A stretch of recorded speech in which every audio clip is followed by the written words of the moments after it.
Hello বন্ধুরা, তোমরা সবাই কেমন আছো? আশা করি ভালোই আছো। তো আজকে আমি গুয়াহাটিতে এসেছি, আর জুবিনদার সমাধি না দেখলে হয়?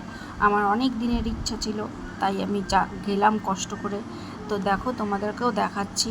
এতদিন মোবাইলে খবরে দেখেছি, তো আজকে আমি নিজের চোখে দেখে আসলাম। এত ভালো লাগছে, আর মনটা এত খারাপ ছিল যে কি বলবো। দেখো কত লোক, আর ঠাটা পুরা রোদ গরম।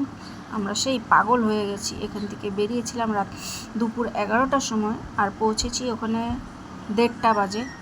তো দেখো এই যে সমাধিটা, এখানে অনেক লোক বসে বসে কাঁদছে, ফুল দিয়ে সম্মান জানাচ্ছে। প্রচণ্ড ভিড় ছিল। তো আজকে রবিবার, প্রচণ্ড ভিড়ই ছিল। তা আমার মনের ইচ্ছা, একটা কামাখ্যা মন্দিরে মা দেবীকে দর্শন করতে পেরেছি, আর একটা জুবিনদার সমাধি দেখতে পেরেছি। এটাই আমার সবচেয়ে বড় আশা ছিল, তা পূরণ হয়েছে।